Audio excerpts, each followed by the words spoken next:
a prison in South Wales, not the sort of place you would immediately associate with the teachings of an Austrian philosopher and visionary who died in 1925.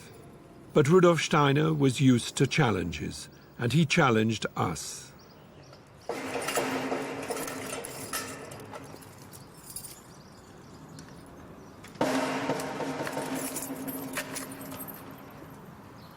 Phil Forder runs educational courses at Park Prison.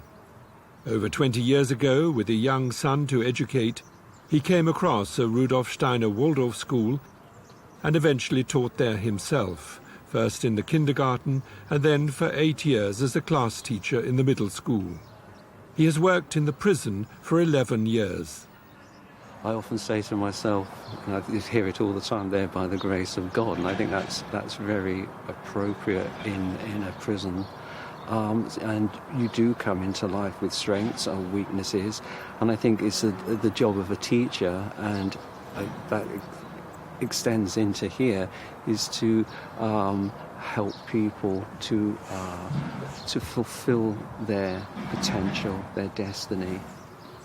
Phil was initially engaged at the prison as an art teacher, helping the men to learn to draw and paint.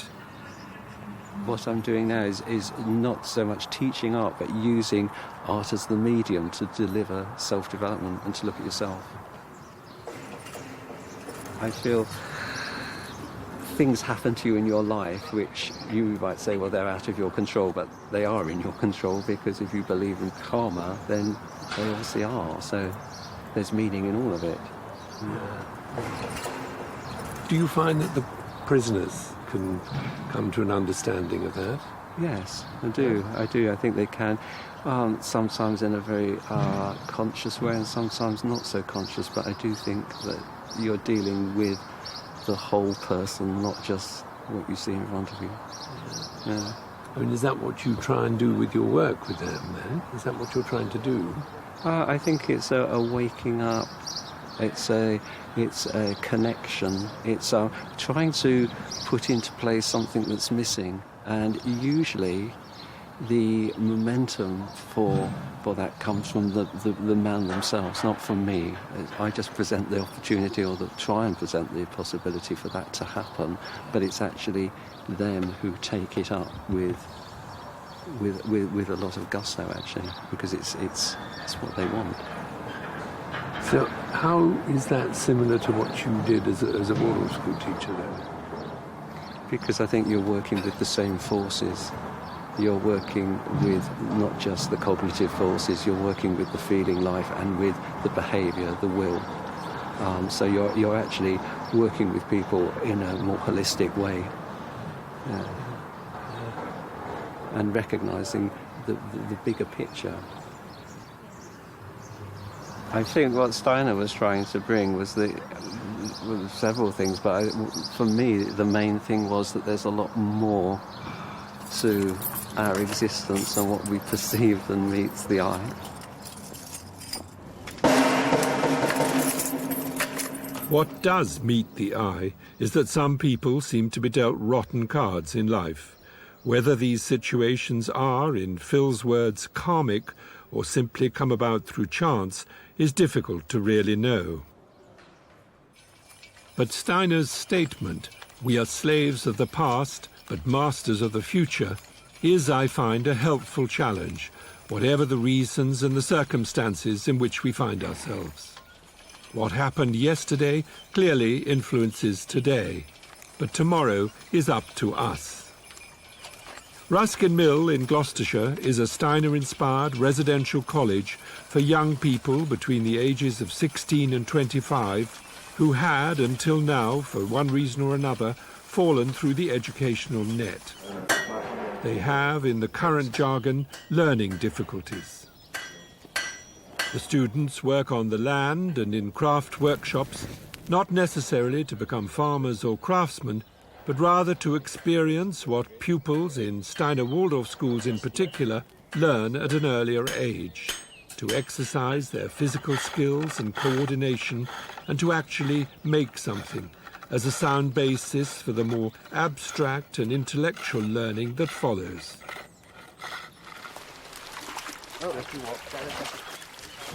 At Ruskin Mill, they are therefore aiming to recreate some of the earlier developmental stages that many of the students have missed, and in a situation where the role model of the adult is crucial. We don't throw it too close to there because smaller fish might swim down there. We don't throw it too close to the side because otherwise it gets caught in all the rocks and then it causes sort of disease and bacteria. Ross, if there's any problems, you can just hold the horses, can't you? Yeah. Hold fast! Hold. Above all, they're trying to help young people, whatever their past difficulties, to move on, to take the reins and to become masters of their future. We're educating more than just the intellect of the student, because that hasn't worked for them very often in the past. So we're really educating the head, the hands, the heart, and seeing them as a whole being, and understanding that if you educate the hand, then actually you're educating the head as well through your feeling realm. So it's a very holistic picture of how to educate somebody, and that happens on the farm and in the craft workshop and in the kitchen and in the household, wherever the students are encountering life at Ruskin Mill. The work of the Ruskin Mill Educational Trust is the inspiration of Angus Gordon.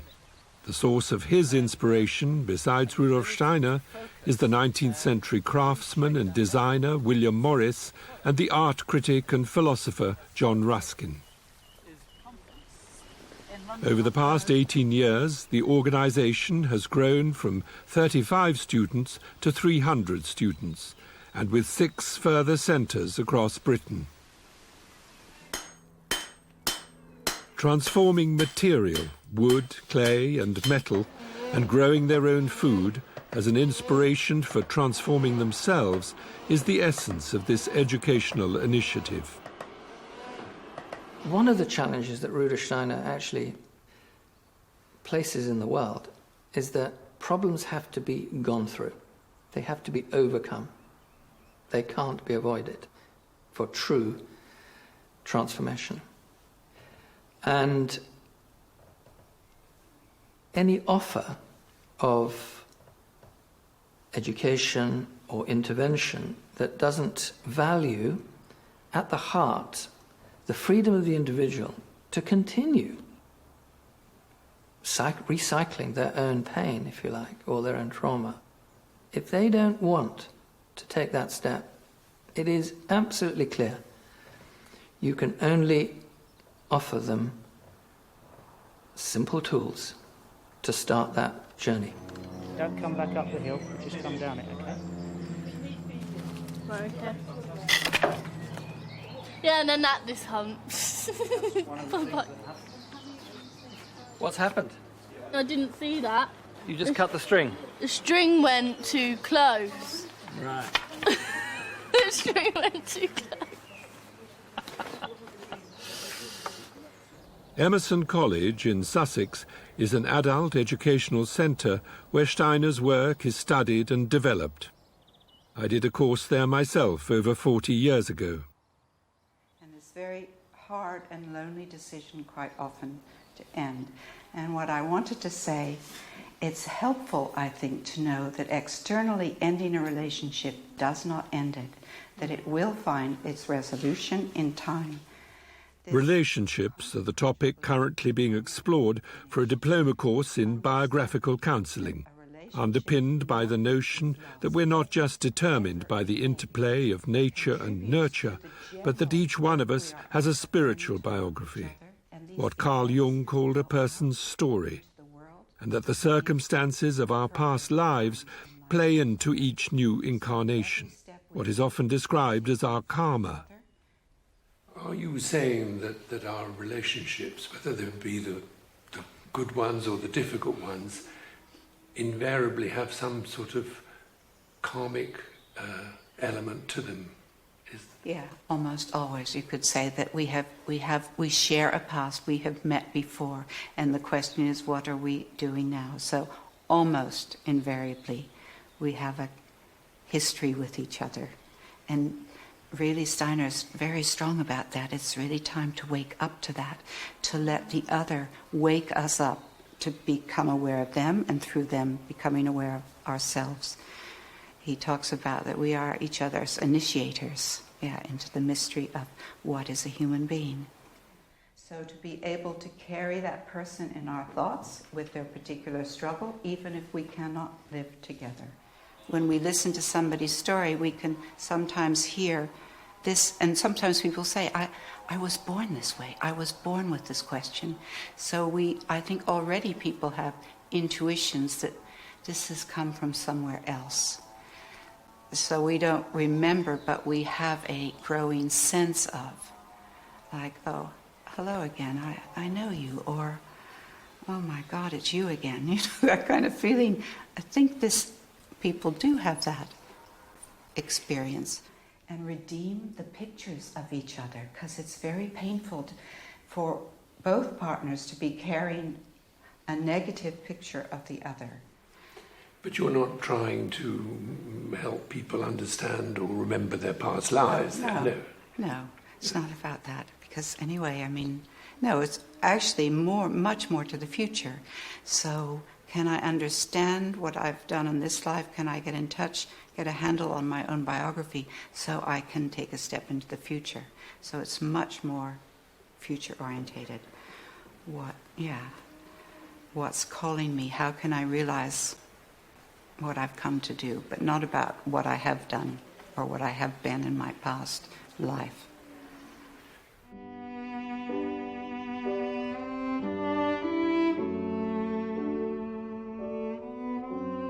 Steiner's own biography, his biography as Rudolf Steiner, born 1861, died 1925, philosopher, educationalist, visionary, is dominated by the question he was increasingly asking himself as he reached the age of 40.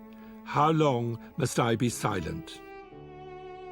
Already as a boy, growing up in the Austrian countryside, the son of a humble railway official, he had spiritual experiences about which he could speak to no one. His years as a student in Vienna towards the end of the 19th century were increasingly dominated by his encounter with the work of Goethe the scientist. Here he began to find a bridge between his own study of the sciences and philosophy and his inner world of supersensible experiences. It pointed to a new and deeper way of knowing.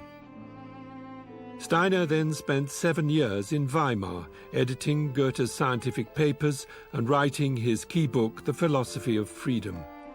In 1897, he arrived in Berlin, aged 36, still unable to speak out about his realization, both through study and meditation, that what we call spirit is not somewhere else, but rather is interwoven with the material world around us, and indeed within our own being. There is only one world. Spirit and matter are not separate. It was among the theosophists in the early years of the 20th century that Steiner finally found an audience interested and open to his insights and experiences. But what was becoming the most powerful experience of all finally brought about the break with many of these early followers. For the theosophists, Jesus Christ was just one of many great teachers throughout history. For Steiner, Christ's incarnation, as a deed of huge cosmic significance, became a powerful and transformative experience. It's not a sectarian understanding of Christ, so I think he's not wanting to associate Christ too closely with the Christian church. I mean, I think the Christian church, sadly, is all too sectarian sometimes. For Steiner, it's a strong view of how humanity as a whole is transformed by Christ. Fraser Watts is a priest in the Church of England and someone with a long interest in the work of Rudolf Steiner. He's also a Fellow of Queen's College, Cambridge, and reader in theology and science. There's been quite a big tendency in the 20th century to do a retreat to some kind of subjective or existential understanding of Christianity. But Steiner is absolutely going in the opposite direction. For him, it is just an objective fact that the evolution of human consciousness was changed by Christ. I mean, take it or leave it. I mean, and even if no one had known about that, even if there had never been anyone of Christian faith, for Steiner, I think that transformation of human consciousness would still have happened as a result of the work of Christ.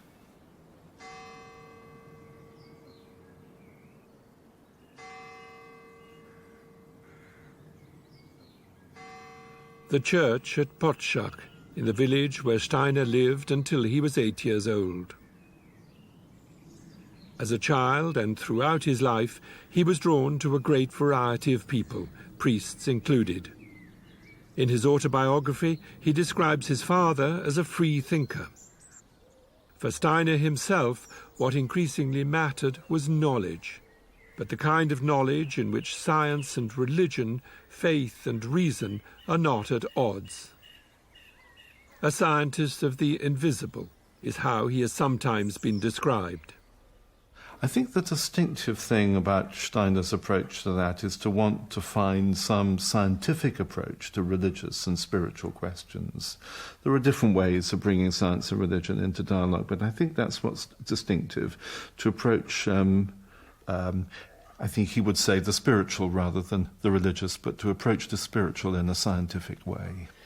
He clearly has exceptional powers. Because they're so unusual, it's hard to know quite how to characterize those, but he's clearly some kind of clairvoyant. And he's unusually disciplined and highly trained in the way he uses those clairvoyant powers. And he has such a serious sense of purpose to leave the world a better place as a result of his mission. And arising out of that, all this great outpouring of practical activity. And I don't know of anyone else who spans all those things, really, has the exceptional powers, is so disciplined with them, so purposeful and so practical. I think that's a unique contribution. Why is Steiner not better known, do you think? It's an interesting question why Steiner isn't better known. I think there are various reasons. There's something off-putting about his writings. I think that has to be said. What style, you mean? Yes. Style and content, I think. And also something off-putting about the society, the kind of following that he has sometimes built up around him, which can look rather too cult-like from the outside. Not at all what he wanted, I think, but it can look like that. The network of people interested in Steiner's ideas is worldwide and growing. Here in Hyderabad in South India, several hundred are gathering for a conference of the Asia-Pacific region of the Anthroposophical Society. Anthroposophy being the name Steiner chose for his movement after his break with the Theosophists. Most, if not all, of these people would reject the notion of a cult, in that as teachers, farmers, doctors and therapists, although interested and inspired by Steiner's insights, they are working hard to make these insights their own and to take them further, as well as to learn from important developments in education, science, medicine and psychology since Steiner's death nearly 100 years ago. I'm originally from the UK. I met anthroposophy 34 years ago in a school for handicapped children near Reading. It's now a Waldorf school. At that time it was a special school. Some severely disadvantaged children there. And I worked as the gardener. And my wife worked as the cook. And for me, meeting the work of Rudolf Steiner was like finding water in the desert.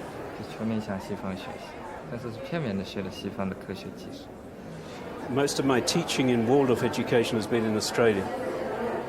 And in the last few years of still teaching in Australia, in the 90s, I already started to come to Asia during my holidays and made contact with various very grassroots initiatives beginning the Waldorf schools. And little by little this grew, and now I work full-time, really, and particularly now in China and Taiwan. What is the response then to Steiner in that part of the world? It's exploding. It's phenomenal what is happening in China at the moment. I would say the people who come to the training courses and seminars and the initiatives that have started in China, those people, I would say, are hungry. They're really hungry to find meaning in their lives. They're hungry to connect with the outside world. And they're deeply grateful. That is my experience, and this is what gives me energy. The mainstream education in China is very, very tough, very, very competitive, and the children, they're forced to study from very young, from kindergarten back to 3 years old, and more and more parents realize this is not what they want. And actually, like the world of schools and kindergartens, most initiatives are parents. Ancient China was also very much part of my pathway towards anthroposophy. And I think what they find in the work of Rudolf Steiner is the holistic context within which everything has meaning and everything has an importance. And so it was in their own culture. To be an artist was at the same time an expression of being a human being. To whatever it was that one was doing, one was part of something greater than oneself, and the ethic was to really put yourself fully into what you were doing. Yeah, so I think they recognize something of a culture that has been broken in China through many events. There are some people who want to bring back that culture into Waldorf education. It's like make it an entirely Chinese education. But there are others who take, in my view, a more balanced point of view and recognize the ancient world has gone. Yeah? We live in the modern world. But we can go forward in this modern world and re-find the ancient world in a modern context. And that's, for me, what anthroposophy does. And it's fascinating for me that all the different cultures I've been to, and I've had the privilege of traveling cheaply, I have to say, but traveling to many, many parts of the world. And again I found that people there can say, like here in India, they can say, but anthroposophy is just a repetition of what we already know, yeah? And so many people have the wrong understanding that Steiner just gathered this and this and this and put it all together. But the reason that they can find their own culture in anthroposophy is because within anthroposophy there is something intrinsically human. It is universal. And this universality expressed itself in the past in all the different healthy cultures. And in today I feel that what we are in the process of doing all around the world, not just people involved with anthroposophy, but we are creating a new culture. I am a Zoroastrian, and in Zoroastrianism there is nothing like karma. It's resurrection theory there. So for me, karma, there wasn't resistance. In fact, I found my answers to some things that happened in my life. Karma was one of the sort of tool for me to understand why things happen. And Steiner's view made me look at my own religion in a different way. It's not that I'm rejecting Zoroastrianism completely, but I understand my religion much better now because of Steiner's viewpoints.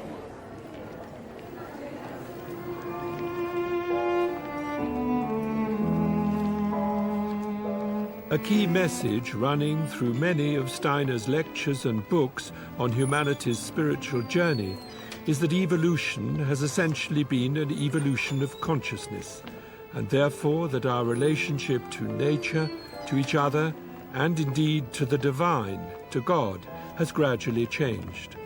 The more we have become individualized, the more we have forgotten our sense of interconnectedness with the world around us and with the universe itself.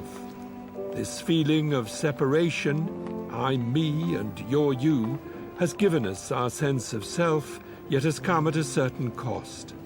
But the journey isn't over. In the words of T.S. Eliot, we shall not cease from exploration, and the end of all our exploring will be to arrive where we started and know the place for the first time.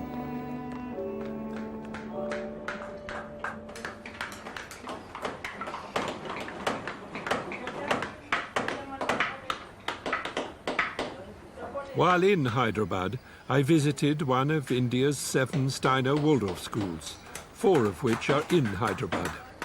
Sloka was founded in 1997 and has nearly 400 pupils.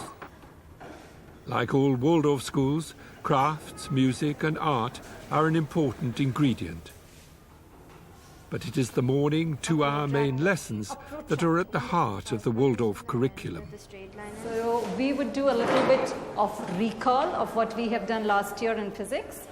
And from what they are taught in history, science, geography, etc., the pupils create their own textbooks. This book is very beautiful. This is excellent. This is about astronomy that is done in class 6. We begin with the sunset and we continue the observation till sunrise. This is the earth and the position of man. In class 6, when we are doing the astronomy block, we ask the children to stay back in school for a night, and throughout the night they observe the sky. From the North Star we start our story. All the constellations are observed by the children throughout the night, and this is how it goes on till sunrise. So the next day the child has to write about what he observed the previous night. 3 or 4 weeks are devoted to each main lesson subject, and the pupils will learn about that subject initially from their teacher and not from textbooks. They will then write up and illustrate the lesson themselves. And everything taught is aimed to correspond to where the children themselves are at in their own development. Class 8 is a very difficult class where they just want to break all the rules and just be independent and be themselves. They do not want any teacher. They just need a very, very strong authority to control them. Here we do the revolutions in history. So that is the time when a revolution is happening within them also. None of these pupils will have started formal learning, including reading and writing, until they enter class 1, around the age of 6 or 7. In India, as elsewhere in the world, what increasingly concerns many parents in particular is the stress their children experience, both in terms of the pressures of living in the modern world, but also the pressure of having to achieve, to score points, tick boxes, pass exams, all with the aim of eventually getting a good job. But, in the opinion of many people, coming far too early in their lives.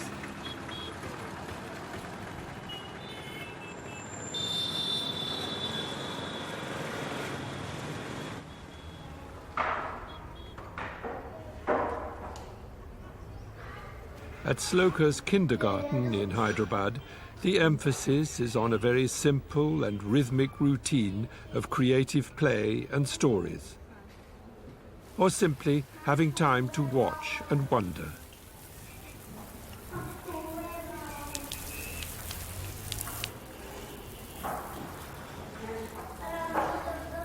As little children, they cannot differentiate between play and work. For adults, we know that there's a play time and a work time, but children, play is as important because it's all imitation, that they imitate whatever they see. And actually, if they're like, I'm cutting fruit, they could be, cutting an imaginary fruit there, but they're actually doing it. It could look as play for us, but for them, it's real work. They're actually cutting fruit. Or perhaps they're actually cooking something. It is work for them. They cannot differentiate between work and play. What Steiner emphasized when he founded the first Waldorf school in 1919 in Stuttgart was that childhood has distinct phases, and that children not only have to grow up and learn the ways of the world, but also need time and space so that what each one brings into the world can unfold harmoniously.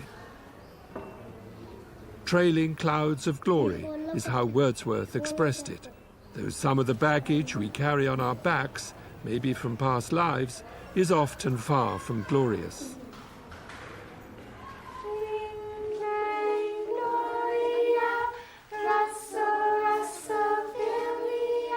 Simple and unhurried. It is this atmosphere that is attracting more and more parents to Waldorf kindergartens all over the world. Here in upstate New York, in the Hawthorne Valley Waldorf School, I came across this growing awareness that if childhood is eroded, we are diminished as adults. There's a story, I think it's from Zorba the Greek, about him holding a butterfly that's just come out of a cocoon and wanting to see it fly. So he tries to blow on the wings to dry the wings before their time, before they're really strengthened and ready. And the butterfly ends up crumbling and unable to really fly, and its time was not yet come for it. So we're giving children time. I asked Janine whether she believed there'd been some golden age when all was peace and harmony. No, I think every age has had its struggles, but I feel that, it's all a remembering and a forgetting, and we've done quite a bit of forgetting, and it's time to do some remembering again. That's really what I feel. And Steiner brought so much, but also many other humanitarians, Gandhi and Tolstoy and many great thinkers have brought these gifts. So wherever we go, if we can find ourselves centered again and being able to remember our true purpose of why we're here, in serving each other and in regenerating this gift of life. The teachers who come forward to work in places like the Hawthorne Valley School, one of over 100 Waldorf schools in the USA, share what many other people feel these days, a view that education is not just about imparting knowledge, but is also about awakening and nurturing what the children already know. Tell me about your... Torrin Finzer is chair of the education department at nearby Antioch University in New England, and General Secretary of the Anthroposophical Society in America. Which grade is she in now? 4th grade. The great crime of our time is that in too many educational settings, the adult consciousness, the intellectual adult consciousness, is pressed on the young child in the name of performance, in the name of academic achievement. And that is a great crime to childhood, because what's happening there is you're denying the innate qualities that live in the child at that time.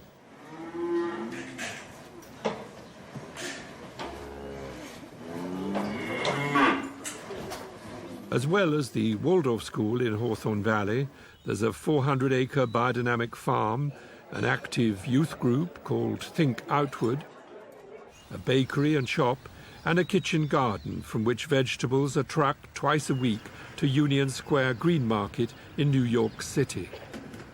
Coordinating this whole Hawthorne Valley operation, an attempt to tackle our day-to-day needs in a healthier and saner way, is Martin Ping. There's a lot that doesn't seem to make too much sense anymore, and yet we've grown up with it. We've created it. Human beings have created the system we're in now. So there's something in that we are challenged by, because it's not like it was necessarily just imposed from outer space or something. We did this. So how do we find our way out of it? If we're beginning to see the cracks and we're beginning to feel like it's not meeting us at a very, very deep human level, then how do we find our way back out? I think Steiner really had a lot of very fine indications that provide a bit of a roadmap for that. And it's not just Steiner. I mean, there's obviously many, many ways in which people are approaching our modern predicament. Agriculture is certainly one of our modern predicaments. And already back in 1924, when Steiner gave a course of lectures to farmers in Central Europe, there was concern about the effect that chemical fertilizers were having on the soil and on the quality of the food we eat. The importance of organic farming is increasingly recognized.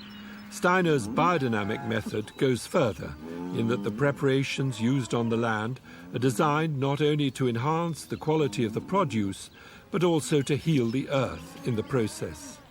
And a recognition of the role that not only the sun and moon, but also the planets play in plant growth and health determines when you plant what. I asked the farmer in charge at Hawthorne Valley for his reaction to our title, The Challenge of Rudolf Steiner. I think his basic challenge, I would think he was so far, I think the picture of agriculture that he gives is going to be valid for hundreds and hundreds of years still, for us to really grasp it. And then certainly the real challenge for all of us is develop the insight and develop the capacities to really see what he described. It's not good enough to just be able to recount it. We'll have to be able to see it.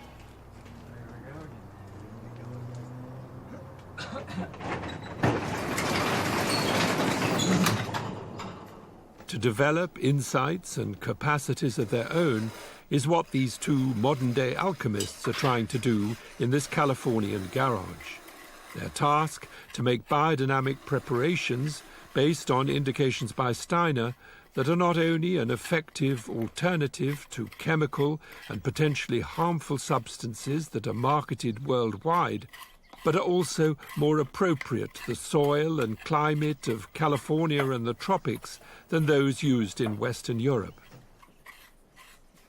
I asked Dennis Klocek to what extent Steiner was tapping into something that we knew in the past and have forgotten.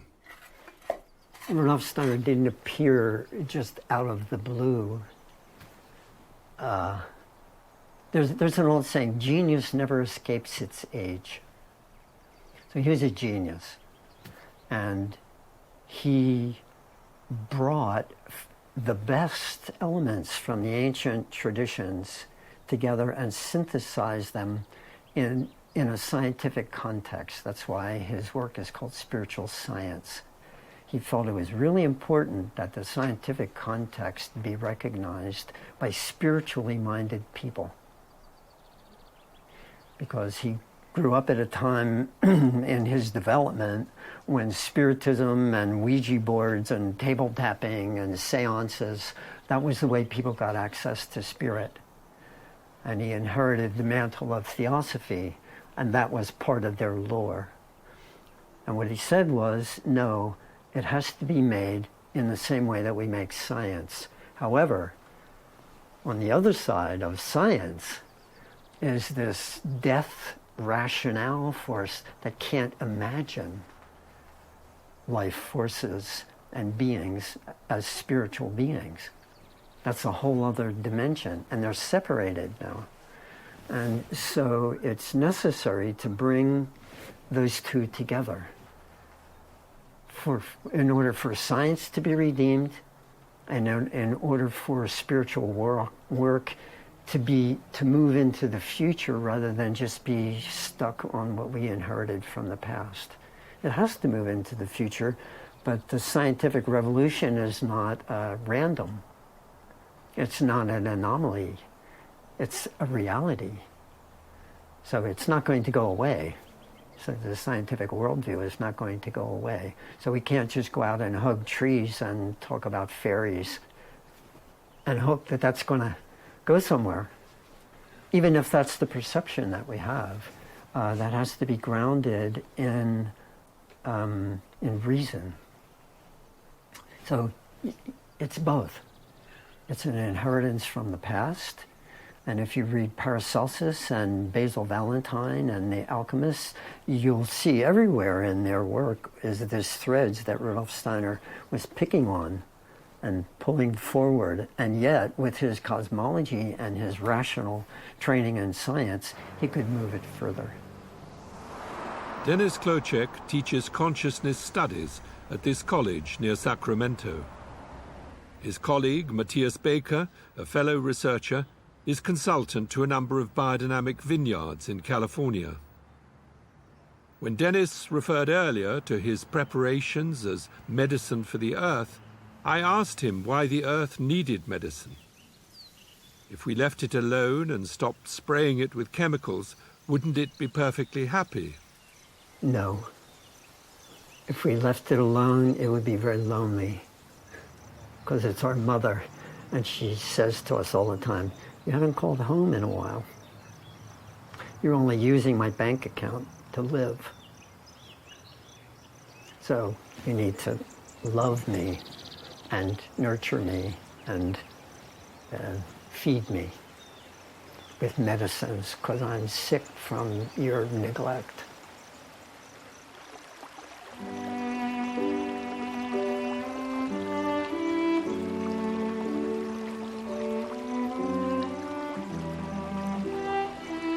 They say in esoteric circles, if you don't have the organ of perception, if you don't actually work on yourself to perceive in the proper way, you just see the world as it is, not as it could be. Rudolf Steiner could see the world as it could be, not as it was or as it is even now. He saw the world as it could be, and that's a lonely path. It's a very lonely path. For me, what is unique about the work of Rudolf Steiner, what's inspired my life about it, is that it's not just a tradition. He threw down the glove and said, you have to do something with this. The Benziger family have been doing something with this land for over 30 years. Biodynamic wine is becoming highly prized, not just here in California, but across the world. And like all biodynamic farms, this enterprise avoids the modern trend for monocrops. Alongside the vines, there are animals and a great variety of plants and herbs that help regulate the insect population and balance the farm as a totality, avoiding the need for chemicals and artificial fertilizers. They call it the insectary. Basically, it propagates with bugs, then they sort it out. We have some good bugs and some bad bugs, then they slug it out here. And hopefully what we do is we have a balance, so that they're in here eating the plants and eating each other instead of going out there and eating the grapevines. Because if we were monocropping, then we put a huge bullseye in the back of that grapevine, because the only thing that's green is that grapevine, so every bug is going to fly and eat that. Here, we have a wide expanse, so there's a lot of things on the menu, not just the grapevines. And the entire 85 acres are treated with the organic preparations that all biodynamic farmers use. Chris Benziger and his family have farmed here in the Sonoma district since the 1980s. When we first moved out here, we were very much conventional farmers because we didn't know any better. In conventional farming, I kind of call it the spray and pray method. For every disease or every bug, you had a spray out there, and for every lack of nutrients in the vineyard, you had a fertilizer that you put down, chemical one. So we did that. And since this place was left vacant for 50 years, it was in wonderful state. It was a beautiful piece of property. But we slowly killed it with spraying these pesticides. And I remember being a small kid running through here, and it was a verdant garden. And then every year it would die a little bit, until eventually, in the mid-'80s, it was a green desert. The only thing that was green were the canopies of the grapevines, nothing else. And the only sound I heard weren't insects, but the wind. It was pretty much a dead place, and the ground was crunchy. It was hard, if not pulverized. And so we had erosion issues, and then worst of all, the quality of the wine was diminishing. We were really putting scars on this land that we couldn't heal. We realized very quickly we had to do something. And so in the early 90s, my brother had a book on biodynamics that he had toted around his whole life, and the book kind of jumped out at him. At the same time, he met this wonderful guy by the name of Alan York, who was kind of the biodynamic guru out there, and the two got together and formed a great friendship, and we started to, in 1994, started to bring in biodynamic practices here, and it took us about 6 years, but in the year 2000, we were certified, the first winery in the Sonoma-Napa area to be certified by Demeter as a biodynamic winery. And this place changed radically, going from this green desert to this beautiful piece of property that you see here today. It's gorgeous. It's alive on many levels. And people like Matthias then have been advising you, yeah? Oh, Matthias and Alan have been instrumental in us on how to understand this piece of property and unlock the secrets of farming biodynamically. Chris and Matthias went on to tell me that essentially the vine doesn't want to be alone. I asked them if that was true of plants altogether. Is monoculture against nature? I personally think it absolutely is. Yeah, and we see that because nature always fills the gaps in terms of where the balance needs. So you'll see disease pressure, funguses, or different insects that come in to kind of help break down that monoculture in a sense. And there's evidence there that shows that nature recognizes it as an imbalance. Chris, you've got this wonderful visitor centre. People come here and look around. And what's the public's reaction to biodynamics? First is wow. I didn't realize all that went on to make a bottle of wine. That's the first thing that they kind of say. And then they go, a lot of them say, well, that's how my grandfather farmed, or that's how my old uncle back in the old land farmed. So there's this natural kind of understanding of it, of how it should be.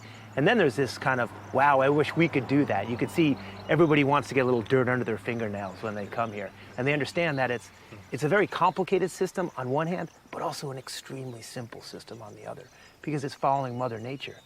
The idea is we are so inbred to hang on to the steering wheel and drive Mother Nature. It's really hard to take your hands off the steering wheel and let Mother Nature drive. But there's a lot more to what you're doing than what's called organic agriculture, isn't there? I mean, it brings in this whole element of the planets. I mean, what do people think about that? Well, there is a little element there where people think, whoa, that's crazy. But it's funny because when you explain to them rhythms and things like that, then they get it. But when you just say cow horn and biodynamics, they think, what the heck's a cow horn for? But biodynamics is more than just cow horns filled with cow manure that are buried in the earth for 6 months over the winter before spraying the substance that's created onto the land. What underlies Steiner's picture of nature, and indeed the whole phenomenal world, including ourselves, is an invisible realm of beings, some more evolved than we are, some less so, that support and sustain life in its fullest sense. I asked Chris how his fellow Americans related to the idea that what they call God is intimately connected to what surrounds us in our daily lives, and not only to a heaven that is somewhere else. That there is, in other words, only one world. In the States, we have no problem with religion, okay? You know, with this God-fearing and the Holy Spirit.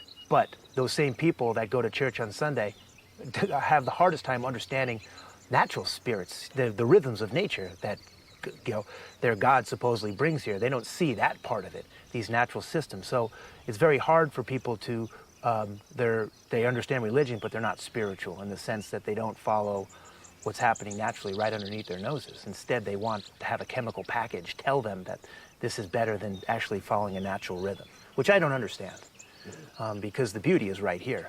This piece of property is the best church in the world when you see it in action. You have to believe that there's some higher order when you walk around and see what's happening here. You don't need to walk into a temple or a church or a mosque to see that. I think nature is very wise, but it is not free. We are not very wise, but we are free. So giving ourselves in the freedom that we carry to nature in a certain way, that's the preparations. That's grinding up a silica crystal to bring it in a gravity condition to a levity condition so it becomes active again to the rhythms. That is our work. But it's the wisdom that is in nature that teaches us how to do that. So I'm not saying that we're wiser than nature. The creative, if I was to try to build a plant, it would not happen. It wouldn't work out too well. It wouldn't work out too well. So that's what I'm saying is there's a language, there's a script in there that is amazing.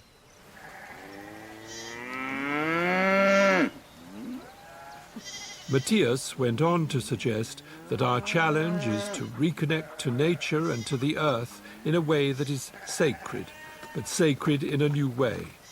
And that for him, the essence of Steiner's message to farmers is that the work they do on the land needs to be accompanied by the work they do on themselves, a message that could apply to all of us, whatever we do.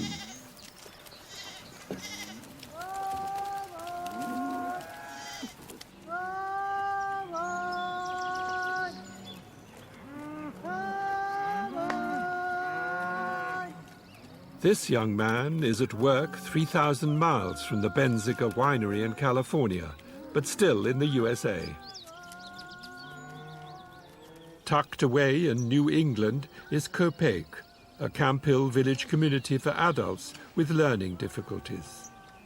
Gardens, a farm, workshops, a shop and bakery. 230 people live and work here, one of over 100 such communities worldwide. The founders of Camp Hill, refugees from Nazi-occupied Austria, began their work in Scotland in 1939, inspired by the course of lectures on curative education that Steiner gave in 1924. Camp Hill's approach is, and always has been, that behind the mask, behind the damaged and sometimes thwarted lives in which some people find themselves, lives an individuality as whole as every other person, but, like all of us, on their own particular journey. They contribute to the community to the best of their ability, and it is often their vulnerability and openness that helps heal the turmoil that surrounds many so-called normal people. Vulnerability, but often great skills and patience. In this case, important work in Copiague's seed marketing enterprise. Seeds that are open-pollinated and therefore able to produce plants from which further seeds can be produced, in contrast to the hybrid variety marketed by the large seed companies, which produce outwardly impressive plants, but plants incapable of reproducing themselves. So tell us, or maybe without laying it down, you can just... Penny Baring teaches on a course for young people training to work at Copiague. Originally, she studied journalism, but her social conscience, so she told me, and her wish to do work unconnected to a system of wages drew her to Camp Hill. I asked her what she thought Steiner's unique contribution had been to this sort of work. I think one of the greatest things he's put into the mix as far as how we understand or relate to a person with disabilities is the fact that this is not the only life they will have, and that it's possible to do things now which will give them the possibility to have a future incarnation which is whole and healthy. So that's the one thing, but I think another thing is that through our efforts to understand what people call abnormality, we come much, much, much closer to understanding what humanity itself is. Often on my first day of class, I stand in front of the blackboard and I have a piece of chalk and I ask people to say, what's a human being? And they go through all the list of this speaking and walking and thinking and standing and on and on and on. And then I say, very well, and then I start erasing. Okay, are they still a human being? They're still a human being, and gradually taking things away. And of course, people are left a bit stunned to realize that even without many, many qualities, a human being is a human being. What is a human being? Perhaps the most important question that Steiner addressed. But have his insights from the very beginning remained imprisoned almost by some of the people who call themselves anthroposophists?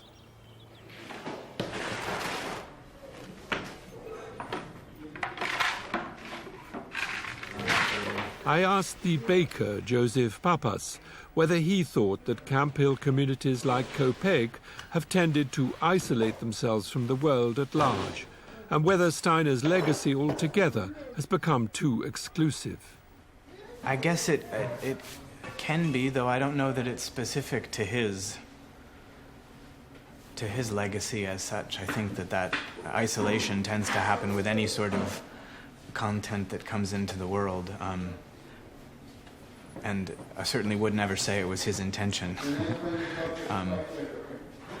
But yeah, you know, I can say it seems in the biography of this community that there was a time in the growth of the community that it seemed really important that it more or less separated off a little bit in order to grow and to become strong, and then maybe that's also can be reflected in the individual as an inner process as one comes to terms with oneself. But certainly feel like in this community, but also in this region, there's a lot of feeling that we're now at the point where we need to grow a bit beyond our borders. Where we walked to school each day, Indian children used to play, all about our native land, where the shops and houses stand, and the trees were very tall, and there were no streets at all, not a church, not a steeple, only woods and Indian people, only wigwams on the ground, and at night they're prowling round. What a different place today, where we live and work and play. Please have a seat. Jack Petrush has been a Waldorf teacher for 30 years, and this is the 4th time he's taken a class through the 8 years until the children reach the age of 15.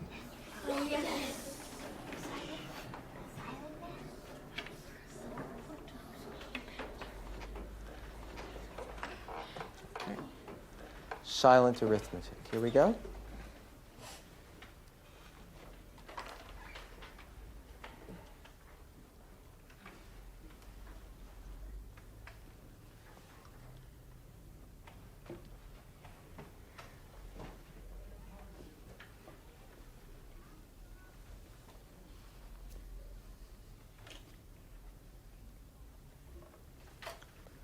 Reverse the digits.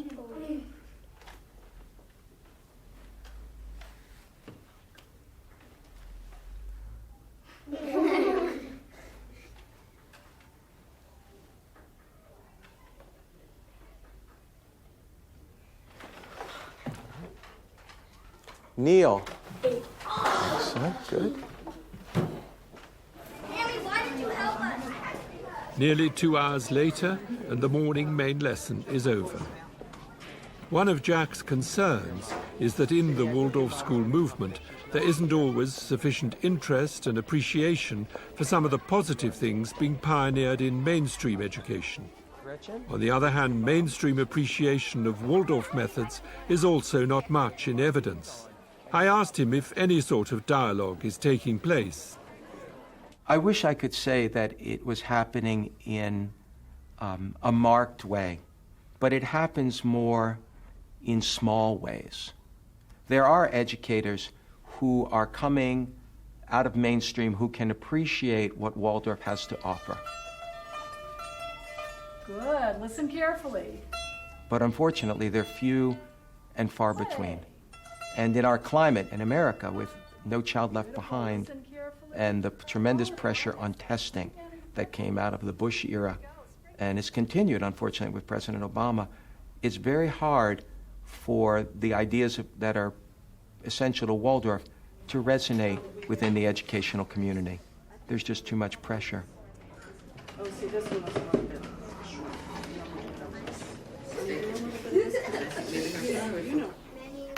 The man who trained me to be a teacher, John Gardner, he taught us that discipline begins with self-discipline. and that it's our ability to take ourselves in hand that really will help us to guide children in the right way, to be worthy of all they give you, because children look up to you in the most remarkable way. They see us as better than we are. You know, they when they're young, they see us as individuals who hold knowledge I want you to just trim it off a little bit right and wisdom and like the ability to solve their problems. because if you have lots of sap, And it's not that we ever can live up to that completely, but if I work on myself, then I feel at least I'm more worthy of the love and affection they give you.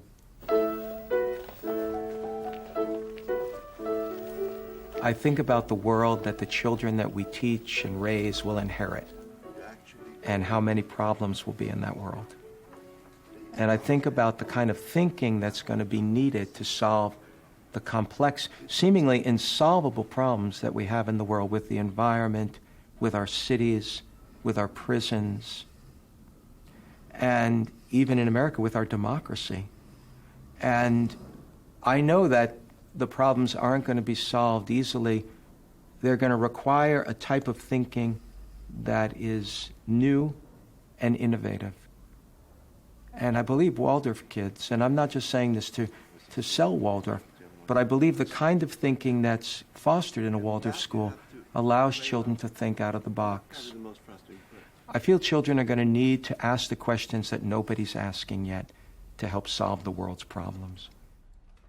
I gave the last word to 3 of the older pupils at the Waldorf School in Washington, D.C. I love the class size. I mean, you find that in every Waldorf school, the small classes. And I was in public school for 3 years, and that was very different. You had different classmates every year and different teachers every year.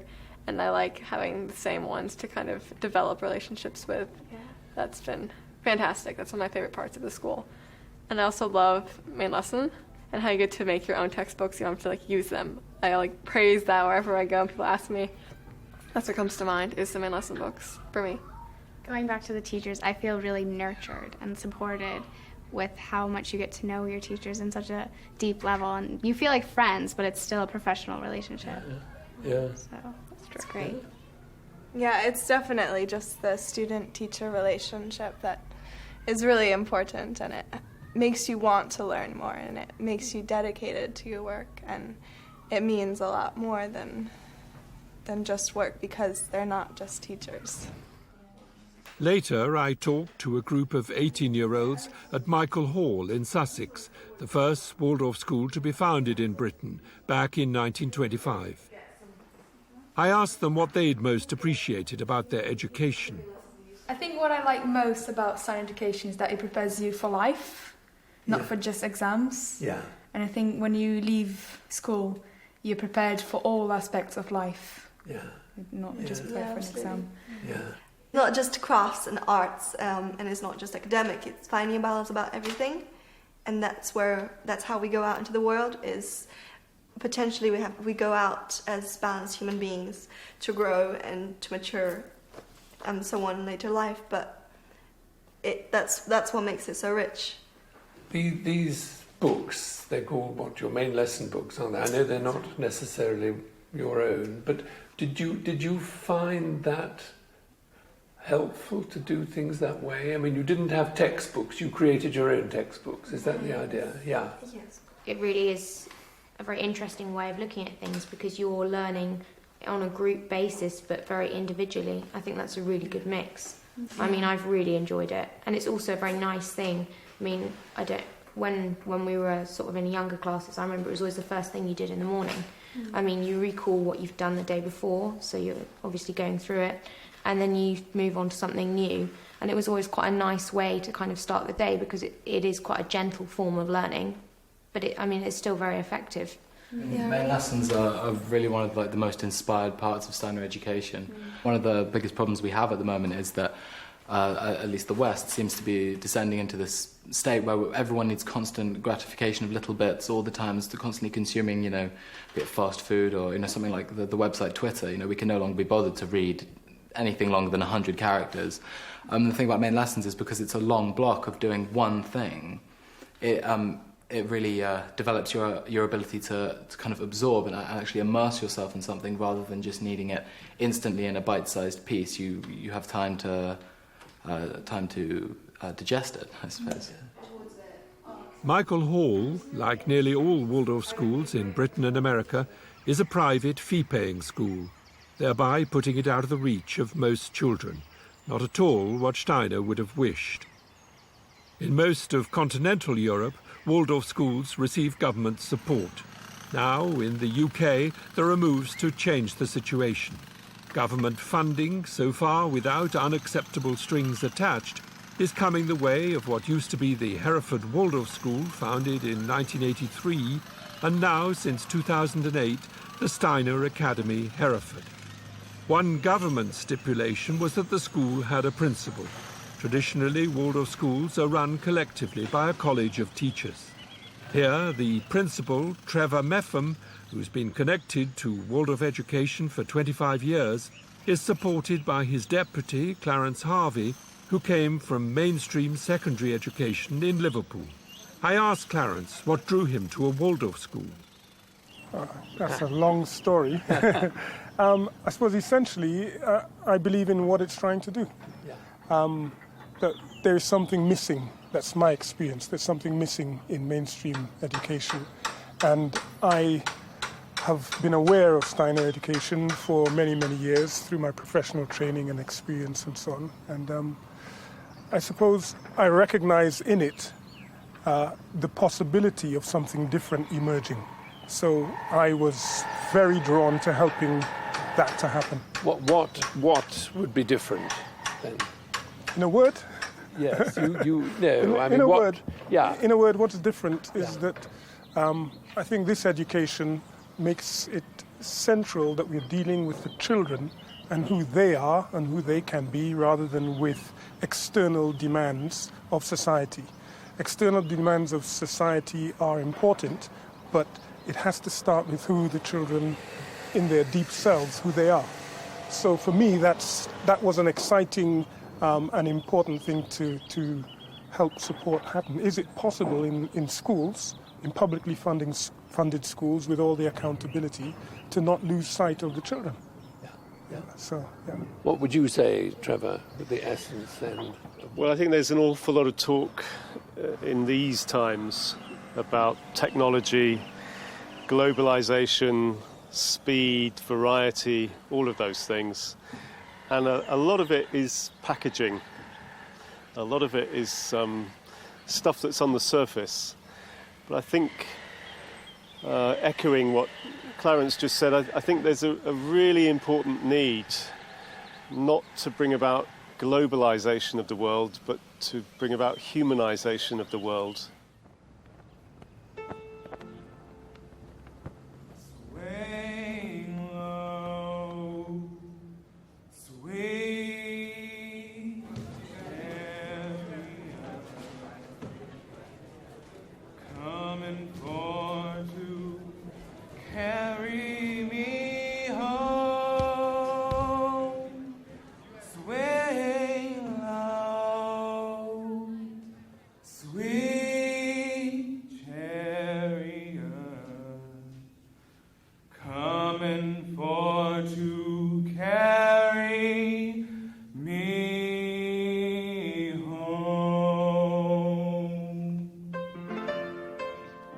The Washington Carver School near Sacramento in California, one of nearly 5,000 charter schools throughout the USA, and, like the Steiner Academy Hereford, publicly funded and free to students, but independently operated.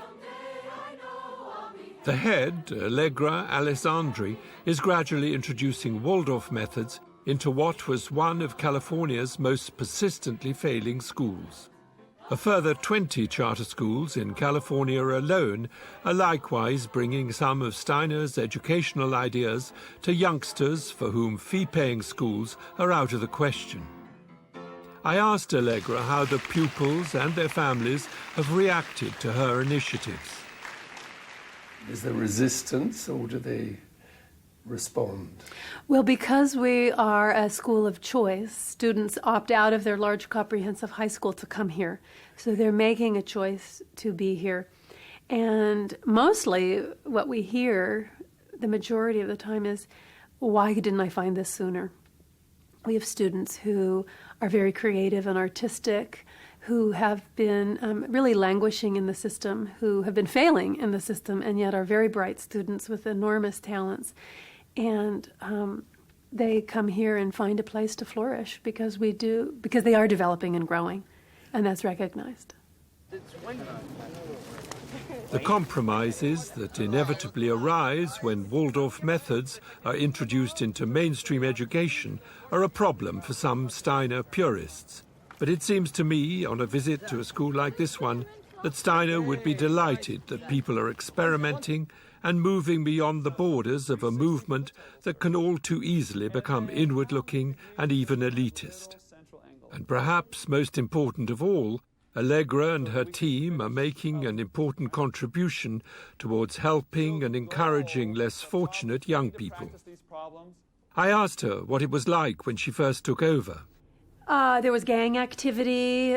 We called the police 2-3 times a day. We had regular drug busts. We confiscated many ounces of marijuana over the school year. We had many fights that we were breaking up in classrooms, outside of classrooms. There were maybe 2 or 3 thefts a day. Allegra used the word process to describe what is happening at her school. Not yet a full Waldorf curriculum in place, but they now have a choir, a garden, fruit trees have been planted, Waldorf-trained teachers are gradually joining her, and fighting is a much more skilled and disciplined affair.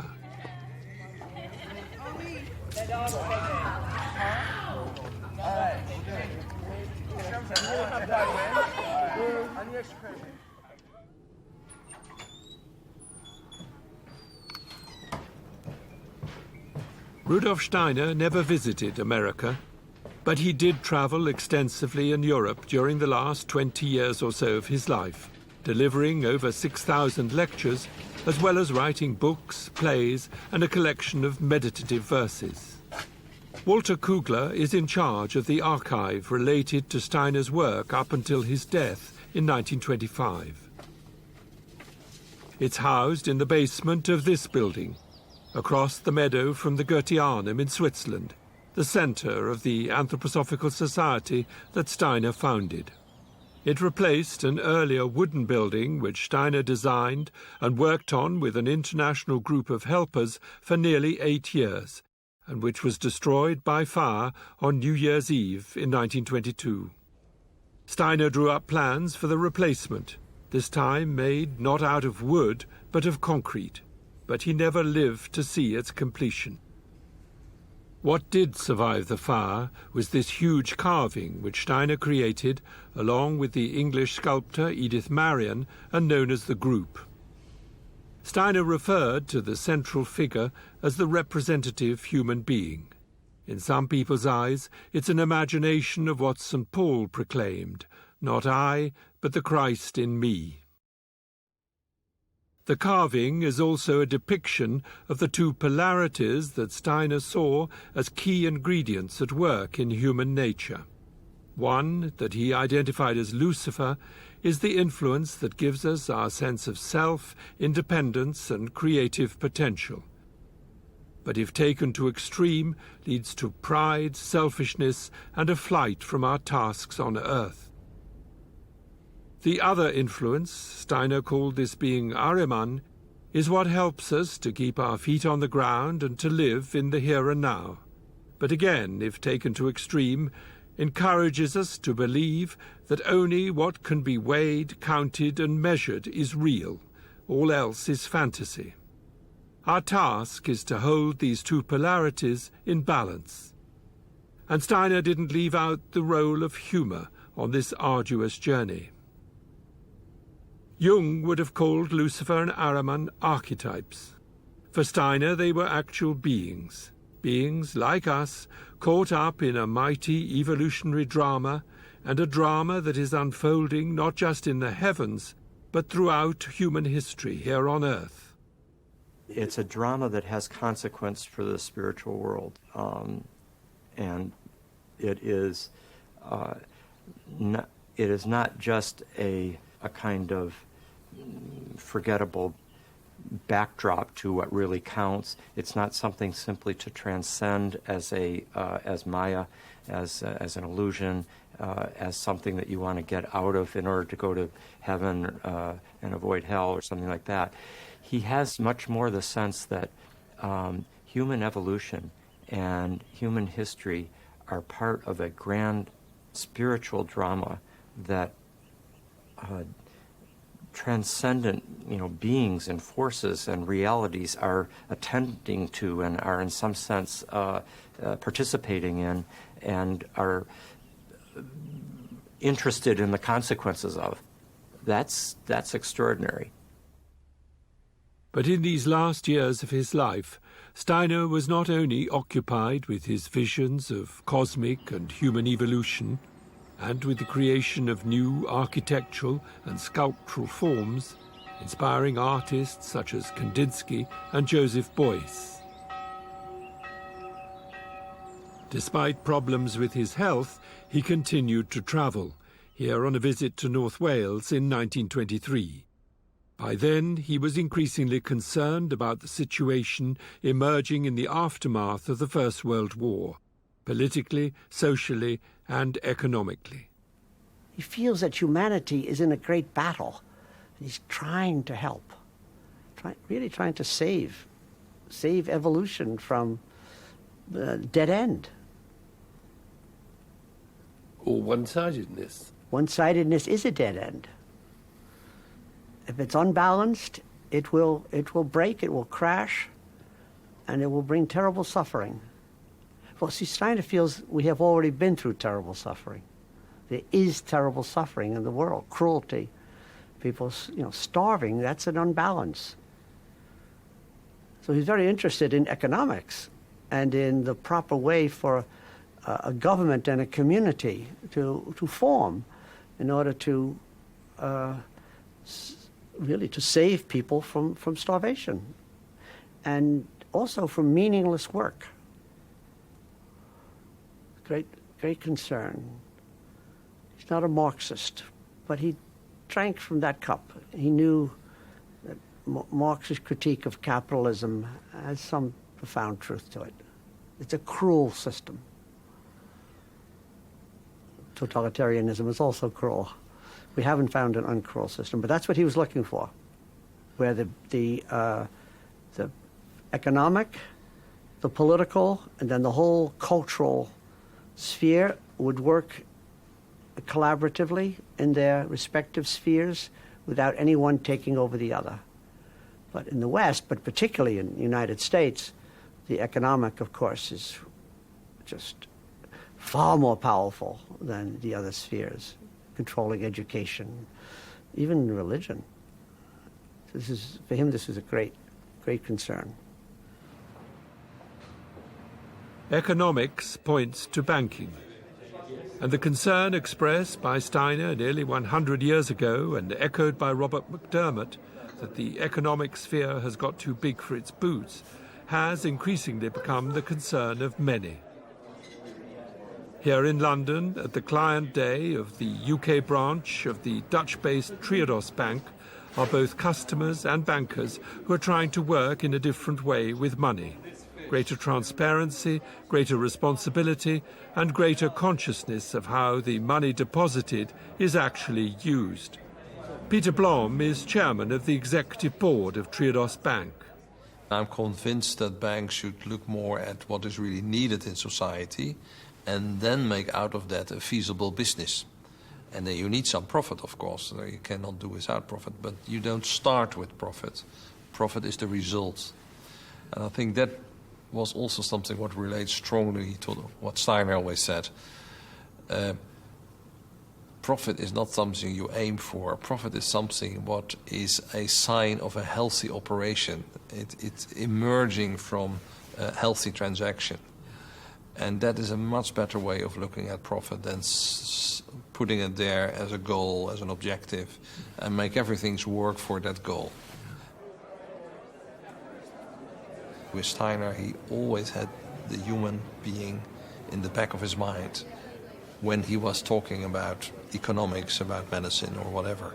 And that is an important element what we can learn about, because most of the thinking now, we exclude the human being. It's about the system, and the human being should fit into the system. And what he did was saying, well, let's take each human being as a starting point, and let's design something around that, what can work to serve human beings. And that deeper principle, I think, is quite important. And you cannot achieve that by just copying what he has said or just repeat what he has said. I think that's the challenge, maybe not so much for him, but for us to work with what he has brought to us. What Steiner brought was frequently in response to questions and to requests from individuals or professional groups, teachers, farmers, priests, artists and doctors. In April 1921, he gave a 3-week lecture course for a group of medical practitioners in Dornach, his base in Switzerland, during which he gave the first detailed and systematic introduction to anthroposophic medicine, and also spoke about mistletoe as a remedy for cancer. The essence of all such gatherings was the quest for a deeper understanding of the human being, without which, said Steiner, it has actually become impossible to investigate the true nature of health and disease.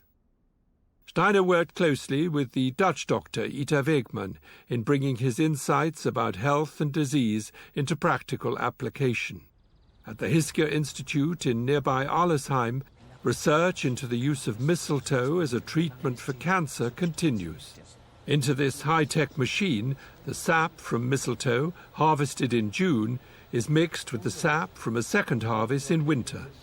The rotating discs revolving at an incredible 10,000 cycles per minute, a velocity of 1,600 kilometers per hour. One of the doctors had described to me how mistletoe, this semi-parasitic plant with no inclination to be a proper plant, with roots in the earth and a normal flowering process, could be seen as somehow held back in an embryonic way. To me, this exposure of the saps to such gravitational forces, 50,000 G forces, is like a huge wake-up call to a mistletoe potential, bringing it to Earth by exposing it to these gravitational forces. And that seems the key to unlocking the potential of the mistletoe for the treatment of cancer, unlocking it by bringing it to gravity. So that's just another way of my way of describing it. Because that was, I think, behind Steiner's attempt, unlock potential.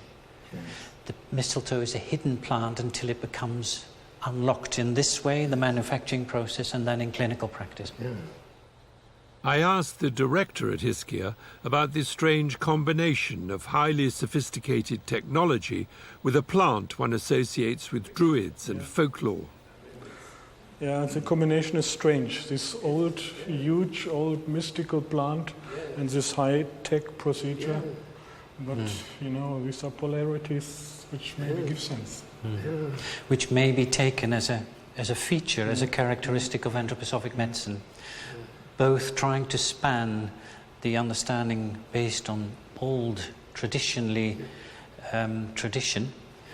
insights, but accompanied now with the rigor of modern natural science and bringing it down to literally to earth and gravity. Outside the institute, the botanist at Hiskier showed me an example of mistletoe growing in an oak tree, describing what he called its anti-tendency to all the normal processes of plant growth. It has a very strong reduced shoot growth. Every season you have only one stem and 2 leaves, and no more leaves. And the next season they will open the flower, and in the end of the season the berries will ripen. So it has a very strongly reduced shoot growth. And through that's what Steiner pointed out. It is collecting forces, powers, and as we know today, also building up substances which have a potential in the cancer therapy. Because Maurice, you're a doctor. You use this mistletoe. What actually is it doing? It's not a cure for cancer, is it? Steiner introduced it in 1921 publicly in one of his lectures as a potential medicament that could help cancer treatment.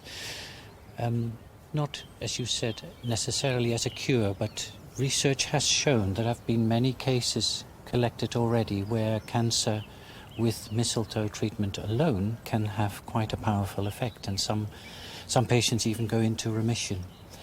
Mostly, over the last research has shown, and Hamid already indicated, the substances have been looked at and studied in great detail now, and more is now understood of why this may be the case, why it may be a helpful remedy. Why is it? Well, it's something to do with its peculiar botanical properties and the very unique composition of substances inside. And the most studied substances, I mean, there are the hundreds of different substances inside, but the most that have been studied and are understood are the lectins and the viscotoxins, two substances that seem to have a direct impact on the cancer, and equally important, an impact on the immunity, the patient's immunity, the possibility of one's own natural forces to deal with and to an extent overcome cancerous processes.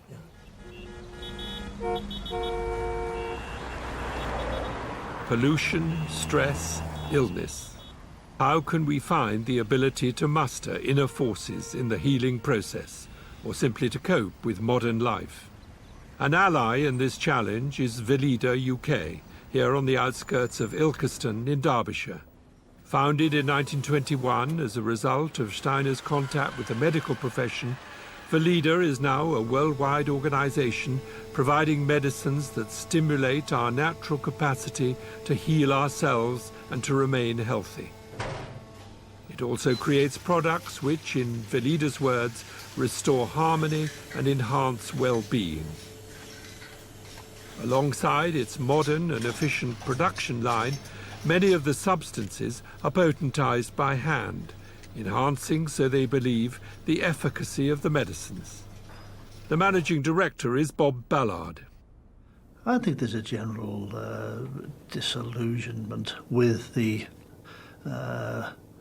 one-size-fits-all standardization, normalization. And I think there's a greater awareness of people's own responsibilities for their own actions and their own, in our business, health and well-being, yeah. There's so many side effects with a lot of the conventional medicines, not all, but there's a lot of side effects because of this one-dimensional view of the human being, you know, as a machine, and if something breaks, you just fix it, yeah, without a total awareness of what's the implications of that on the rest of the body, yeah. On our mind and spirit, yes. Yeah.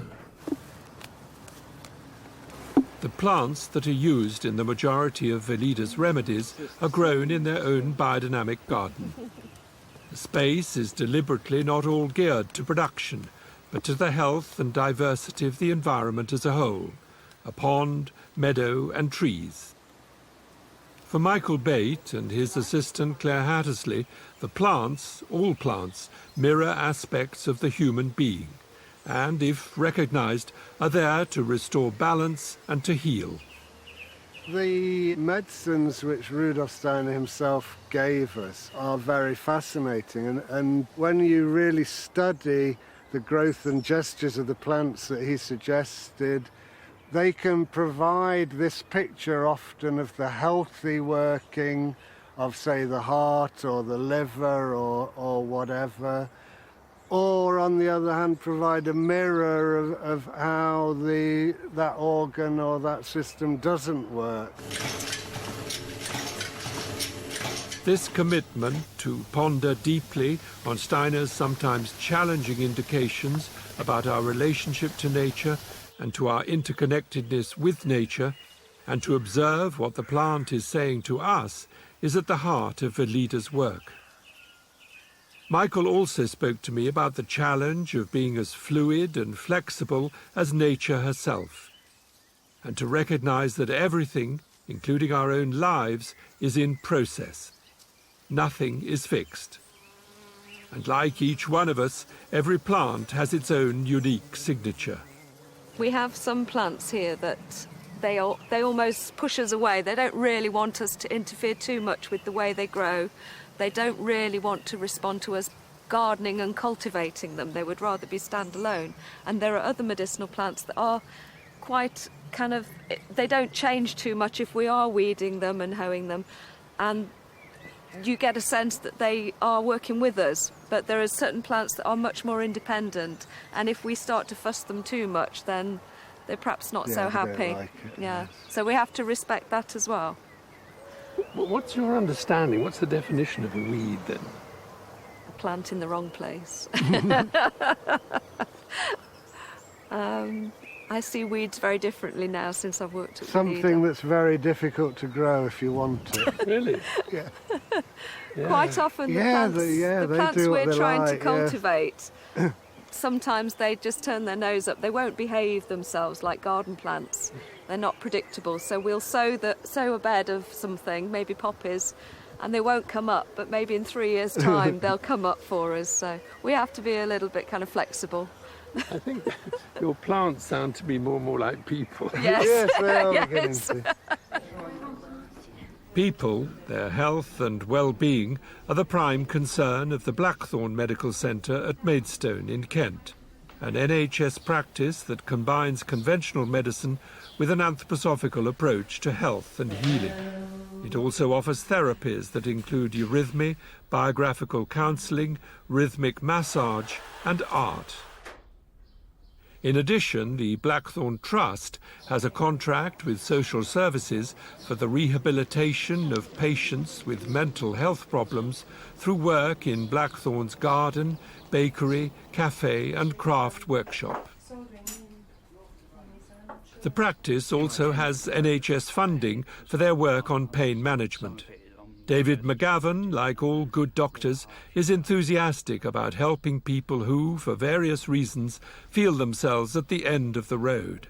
Sometimes only then can the healing begin. And that's what we have to do. And that's what is such fun doing. Because the human being is so resourceful. There is so much talent there. People come in feeling that they are so shallow. They come in feeling that they are nobody because of the way they've been treated, because of the way they've been reduced, because they have nothing now in terms of income. They've lost their car, they're on benefits. They feel they're that big. They've no idea, until they start working, of the depths of their humanity. Others see it. Those who love them see it. But they've lost the sense of that. The body is not a machine.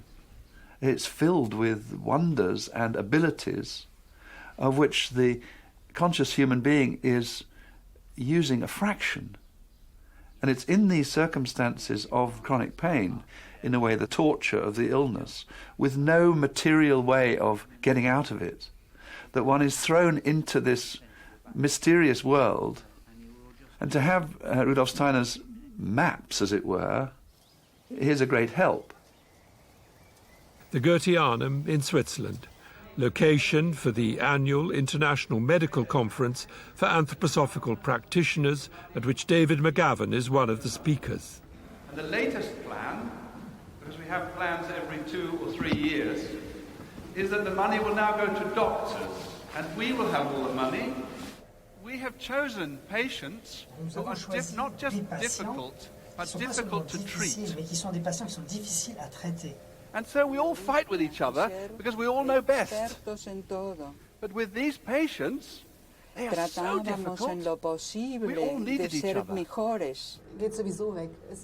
if you have a big problem and you don't know what to do, they become very interested in you. If you want to try, you only have to try. И другие Things are люди. weak at the Какие center. еще люди могут нам One must look помочь? for strength, and the whole thing goes into a very, very expensive form of amusement. E quindi diventa Everybody wants dispendioso. more. And this Tutti is a vogliamo real di più, problem. vogliamo star And I meglio. think our medicine is E noi one of the very pensiamo che few, la if not nostra the only medicine medicina that can take patients into independence può portare because we il recognize nostro the paziente verso presence of the ego. l'indipendenza.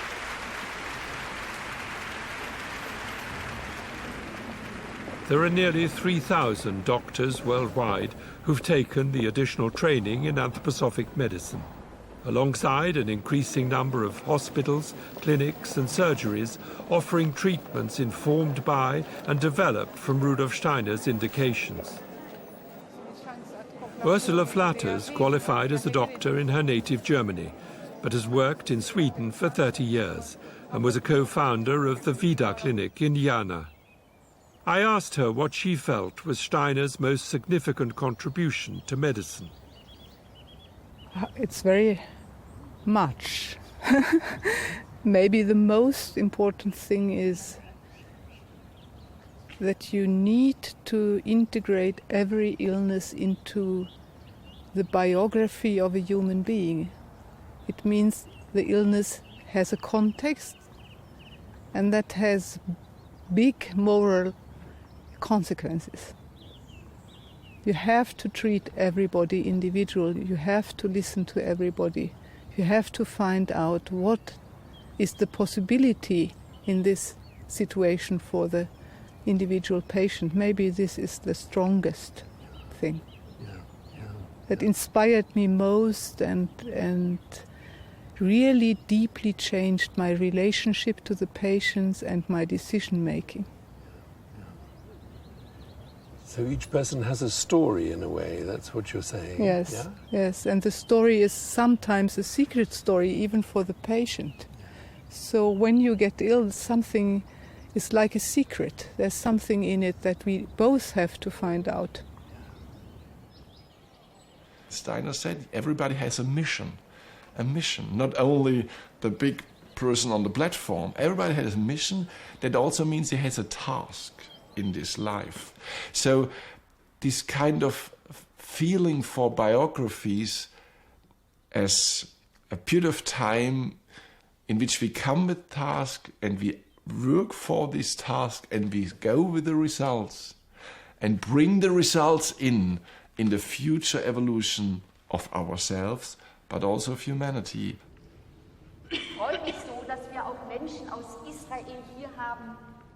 Michaela Glöckler worked as a pediatrician in Germany before becoming head of the medical section at the Goetheanum.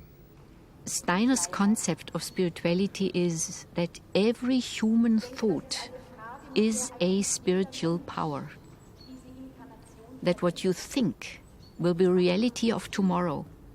That thinking is not just a cloudy thing. That thinking is the driver of evolution. So if you have this concept, thinking is the spiritual power and is also life, then you understand psychosomatics, why thinking can heal, why meditation is healthy, why bad thoughts are affecting people. You do not know this only, you understand, and you can also work with that concretely in healing, in concepts. But also when you have remedies from nature, minerals, plants, healing plants, you understand the spirit. You understand the effect also on the consciousness, on various parts of the body.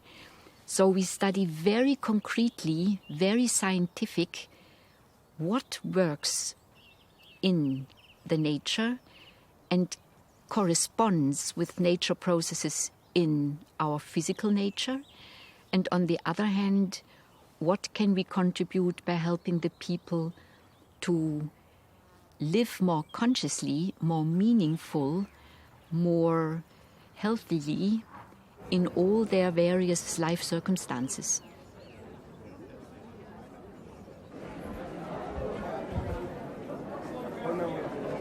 Michael Evans is a general practitioner from England who also runs regular courses in anthroposophic medicine for doctors in the UK and in India and the Philippines.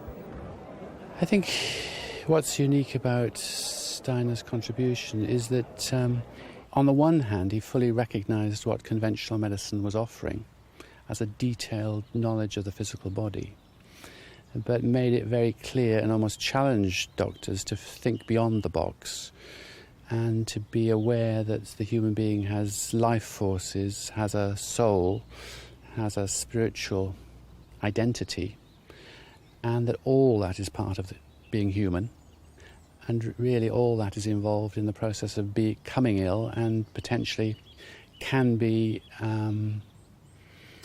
mobilized in the healing process. Karina Zeller is from Argentina and works as a doctor in Chile.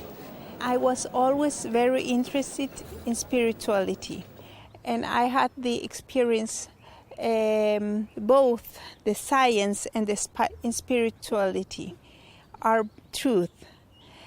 And both are truth, but I can't find the bridge, and there has to be a bridge.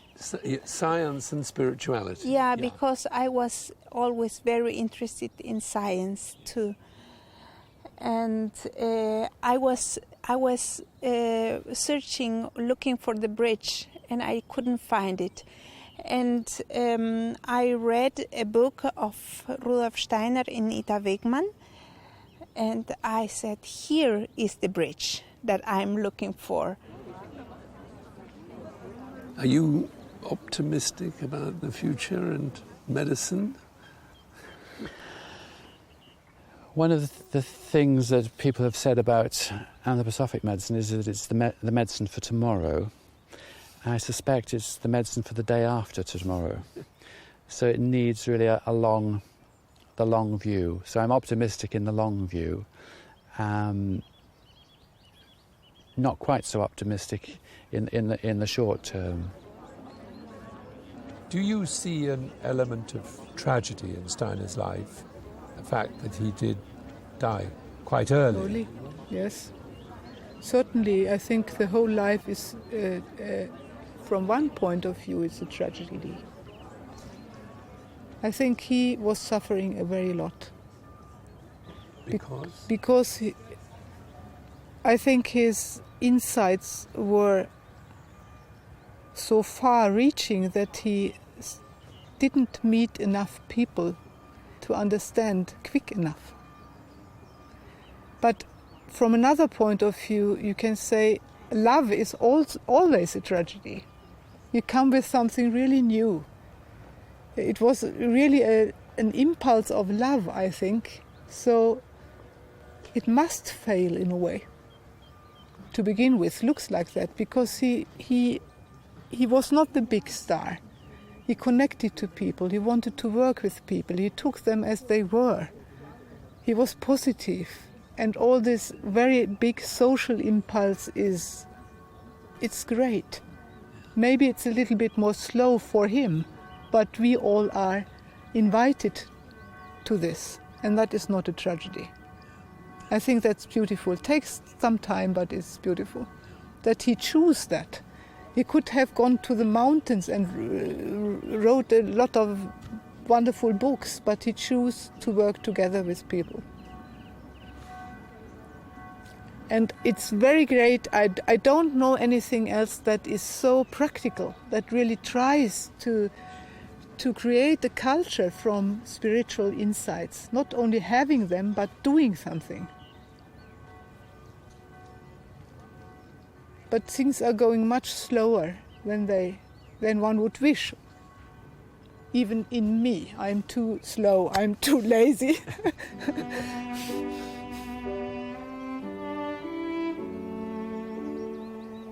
Slowly but surely might be one way to describe the progress of Rudolf Steiner's legacy, not only in medicine, but in all areas of daily life. He died nearly 100 years ago, on March the 30th, 1925. During his lifetime, he frequently spoke about death and in particular about the bond that continues between those of us on Earth and those who are no longer physically present. And to the extent that we are open and aware of those we have known and loved, so can they continue to help and inspire us. And we, in our turn, can communicate to them insights and experiences that can only be learned in the here and now.